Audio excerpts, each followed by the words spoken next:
ಸಾಲದ ಹಣಕ್ಕಾಗಿ ವ್ಯಕ್ತಿ ಒತ್ತೆಯಾಳು ಪ್ರಕರಣಕ್ಕೆ ಬಿಗ್ ಟ್ವಿಸ್ಟ್ ಸಿಕ್ಕಿದೆ. ಸರ್ಕಾರಿ ನೌಕರಿ ಕೊಡಿಸ್ತೀನಿ ಅಂತ ವಂಚಿಸಿದ್ದಾರೆ ಅನ್ನೋ ಸತ್ಯ ಬೆಳಕಿಗೆ ಬಂದಿದೆ. ಉದಯ್ ಕುಮಾರ್ ಸರ್ಕಾರಿ ನೌಕರಿ ಕೊಡಿಸ್ತೀನಿ ಅಂತ ವಂಚನೆ ಮಾಡಿದ್ದಾನೆ. ವಿಜಯಪುರದ 5 ಜನ ಯುವಕರಿಗೆ 32 ಲಕ್ಷ ವಂಚಿಸಿದ್ದಾನೆ. ಈ ಕೇಸನ್ನು ಮುಚ್ಚಿ ಹಾಕೋದಕ್ಕೆ ಒತ್ತೆಯಾಳು ಅಂತ ಡ್ರಾಮಾ ಮಾಡಿದ್ದಾರೆ. ಅಲ್ಲಿಂದ ಸೇಫ್ ಆಗೋಣ ಅಂತ ಪ್ಲಾನ್ ಮಾಡಿಕೊಂಡಿದ್ದ. ಸೇಫ್ ಆಗಿದ್ದೀನಿ ಅಂತೇಳಿ ಒಂದು ವಿಡಿಯೋವನ್ನು ಕೂಡ ಮಾಡಿಕೊಂಡಿದ್ದ ಉದಯ್ ಕುಮಾರ್. ಬಸವನ ಬಾಗೇವಾಡಿ ಠಾಣೆಯಲ್ಲಿ ಪರಸ್ಪರ ದೂರು ದಾಖಲಾಗಿದೆ.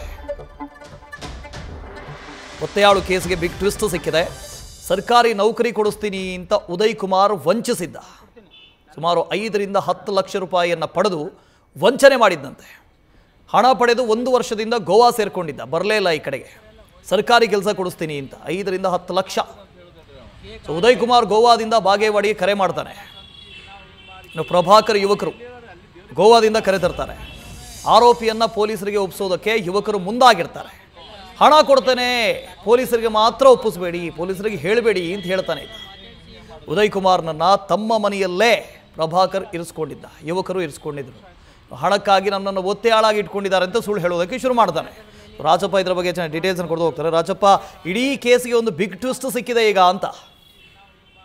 ಹೌದು, ವಾಸ್ತವೇನಂದ್ರೆ ಪ್ರಮುಖವಾಗಿ ವಿಜಯಪುರ ಜಿಲ್ಲೆ ಪಡಗಾನೂರು ಗ್ರಾಮದ ಈತ ಉದಯ್ ಕುಮಾರ್ ಏನಿದ್ದಾನೆ, ಈತ ಖಾಸಗಿ ಶಿಕ್ಷಕನಾಗಿ ಬೆಂಗಳೂರಿನಲ್ಲಿ ಕೆಲಸ ಮಾಡ್ತಾ ಇರ್ತಾನೆ. ಜೊತೆಗೆ ಏನಂದ್ರೆ ಈತನ ಒಂದು ಅಸಲಿಯತ್ತು ಈಗ ಬೆಳಕಿಗೆ ಬಂದಿರೋದು ಏನಂತಂದ್ರೆ, ಪ್ರಭಾಕರ 32 ಲಕ್ಷ ಕೊಟ್ಟು ಸಾಲ ಕೊಟ್ಟಿದ್ದ ಎನ್ನಲಾಗಿತ್ತು. ಆದ್ರೆ ಈಗ ಸಾಲದ ಬದಲಾಗಿ ಆತ ಏನಂದ್ರೆ ಉದಯ್ ಕುಮಾರ್ ನೌಕರಿ ಕೊಡಿಸ್ತೀನಿ ಅಂತೇಳಿ, ಸರ್ಕಾರಿ ನೌಕರಿ ಕೊಡಿಸ್ತೀನಿ ಅಂತೇಳಿ ಈ ಒಂದು ಹಣವನ್ನ ಪಡೆದು ಏನಂದ್ರೆ ಗೋವಾಕ್ಕೆ ಕಾಲ್ ಕಿತ್ತಿರ್ತಾನೆ. ಅದರಲ್ಲಿ ಪ್ರಮುಖವಾಗಿ ಈತ ಉದಯ್ ಕುಮಾರ ಕೆಲವೊಂದಿಷ್ಟು ನಕಲಿ ಆದೇಶ, ಅದರಲ್ಲಿ ಪ್ರಮುಖವಾಗಿ ಮುಖ್ಯಮಂತ್ರಿ ಸಿದ್ದರಾಮಯ್ಯನವರ ಹೆಸರಿನಲ್ಲಿ ಅಥವಾ ಅವರ ಸಹಿಯನ್ನ ಫೋರ್ಜರಿ ಮಾಡಿ ಒಂದು ನಕಲಿ ಒಂದಿಷ್ಟು ಆದೇಶಗಳನ್ನ ಆಗಿರ್ಬೋದು, ಟಿಪ್ಪಣಿಗಳನ್ನ ಕೊಟ್ಟು ಇವರನ್ನು ನಂಬಿಸುವಂತ ಪ್ರಯತ್ನ ಮಾಡಿರ್ತಾರೆ.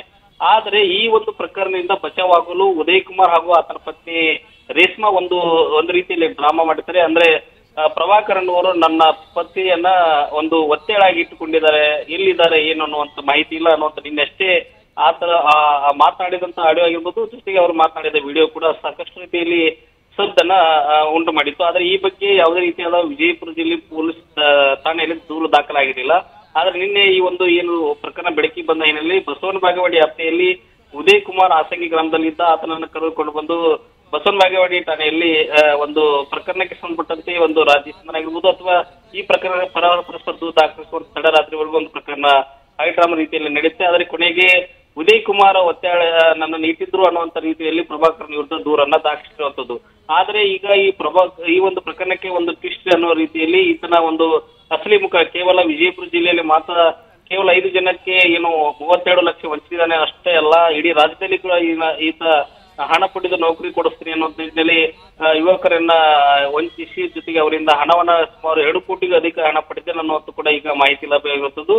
ಆದ್ರೆ ಈ ಒಂದು ಒತ್ತೆಯಾಳ ಡ್ರಾಮಾವನ್ನ ಮಾಡಿ ಈ ಒಂದು ಈ ಪ್ರಕರಣದಿಂದ ಬಚಾವ್ ಆಗಬೇಕು ಅನ್ನೋ ನಿಟ್ಟಿನಲ್ಲಿ ಉದಯ್ ಕುಮಾರ್ ಮತ್ತು ಆತರ ಪತ್ನಿ ರೇಷ್ಮಾ ಒಂದು ರೀತಿಯಲ್ಲಿ ಡ್ರಾಮಾ ಮಾಡಿರ್ತಾರೆ.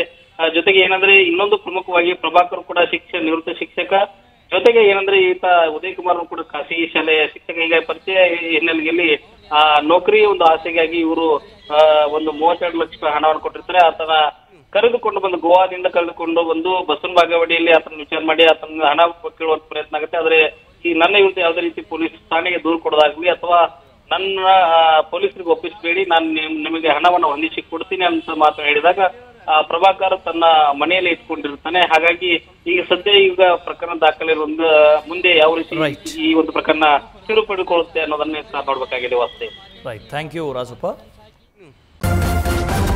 ನ್ಯೂಸ್ ಫಸ್ಟ್ ನಿರ್ಭೀತಿಯಿಂದ ನಿಮ್ಮ ಪರವಾಗಿ.